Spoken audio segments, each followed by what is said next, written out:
Asia cup से drop होने के बाद अब नसीम शाह टेस्ट से भी ड्रॉप हो चुके हैं। जी हाँ, जो पाकिस्तान ने साउथ अफ्रीका के अगेंस्ट टेस्ट सीरीज खेलनी है, जब उसका स्क्वाड अनाउंस हुआ तो उसमें नसीम शाह नहीं थे।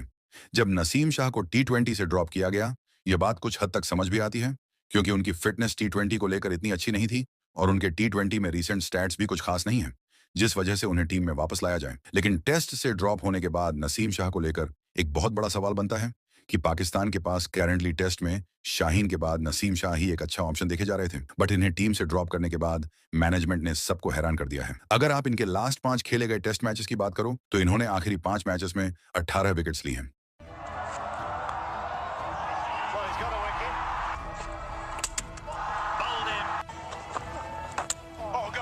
जो कि नो डाउट बहुत अच्छी बॉलिंग है। यानी इससे यह तो प्रूव हो गया है कि नसीम शाह को उनकी परफॉर्मेंस की वजह से तो ड्रॉप नहीं किया गया। इस प्रूफ की वजह से नसीम शाह के ड्रॉप होने पर और भी ज्यादा सवाल बनते हैं कि आखिर परफॉर्म करने के बावजूद भी इन्हें ड्रॉप क्यों किया गया। क्या इनके साथ नाइंसाफी हो रही है जो इन्हें टी20 के साथ साथ टेस्ट से भी ड्रॉप किया गया है, या फिर इसके पीछे कोई और इशू है। आइए देखते हैं नसीम शाह को टेस्ट से ड्रॉप करने की असली वजह। आप में से कई लोग चैनल को सब्सक्राइब नहीं करते, सो अभी चैनल को सब्सक्राइब कर लें। Thank you. सबसे पहले हमें थोड़ा सा नसीम शाह के स्टार्टिंग टेस्ट करियर को देखना होगा। नसीम शाह ने सबसे पहले डेब्यू टेस्ट फॉर्मेट में किया था। 2019 को ऑस्ट्रेलिया के अगेंस्ट किया था, exciting prodigy, 16 years of age, swings the ball both ways. जहां इन्हें एक विकेट मिली।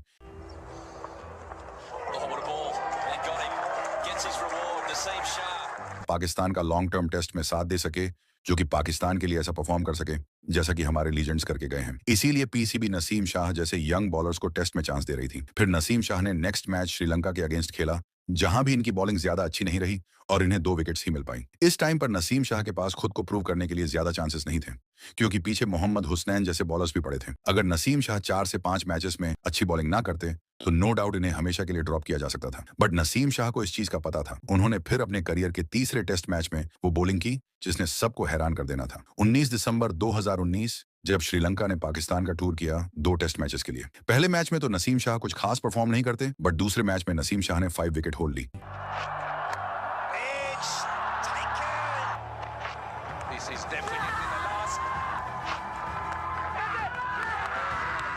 ये 5 विकेट हॉल इनके लिए बहुत बड़ी बात थी, जिसके पीछे पहली रीजन तो ये है कि ये 5 विकेट हॉल इनके करियर की पहली 5 विकेट हॉल बनी, और दूसरा ये नसीम शाह पूरी क्रिकेट हिस्ट्री में टेस्ट में 5 विकेट हॉल लेने वाले दूसरे नंबर पर यंगेस्ट क्रिकेटर बन गए। Well, he becomes the youngest fast bowler in Test history to take 5 wickets.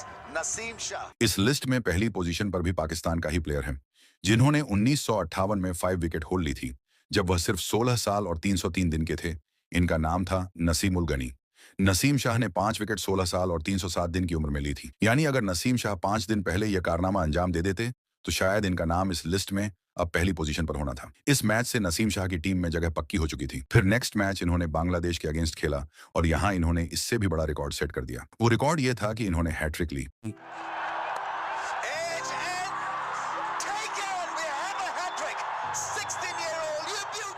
ये हैट्रिक इन्होंने सिर्फ और सिर्फ 16 साल की उम्र में ली, जो कि अब तक की सबसे छोटी उम्र में लेने वाली हैट्रिक बन गई।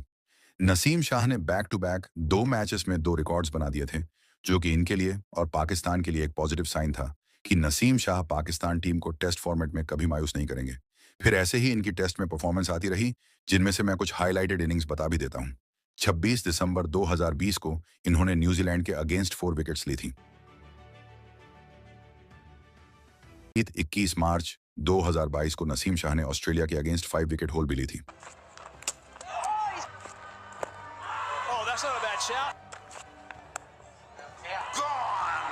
जहां पर इन्होंने ये 5 विकेट होल्ड ली थी, वो पिच बॉलर्स के लिए नहीं बल्कि बैट्समैन के लिए ज्यादा अच्छी थी। पर नसीम शाह ने उसी पिच पर वह भी ऑस्ट्रेलिया के अगेंस्ट 5 विकेट होल्ड लेकर ये तो प्रूव कर दिया कि वह टेस्ट फॉर्मेट में पाकिस्तान के लिए बेस्ट बॉलर्स में से एक हैं। फिर 24 जुलाई 2022 को श्रीलंका के अगेंस्ट 5 विकेट्स। फिर 1 दिसंबर 2022 को इंग्लैंड के अगेंस्ट 5 विकेट्स।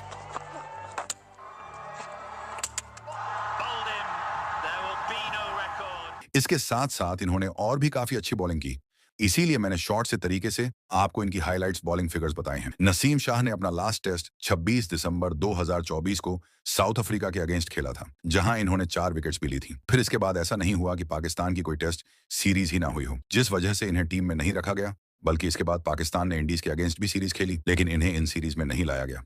देखिए, जो सीरीज पाकिस्तान ने इंडीज के अगेंस्ट खेली थी, जो कि पाकिस्तान में ही होस्टेड थी, उसमें नसीम शाह को ना लाने की एक रीजन तो ये थी कि तब आकिब जावेद, जो कि उस टाइम पर पाकिस्तान टीम के हेड कोच थे और अब भी हैं, उन्होंने एक प्लान बनाया था कि पिचेस को स्पिन ट्रैक बनाना है, जिस वजह से पिच को हर एक तरीके से ड्राई किया गया ताकि स्पिनर्स को अच्छा स्पिन मिल पाए।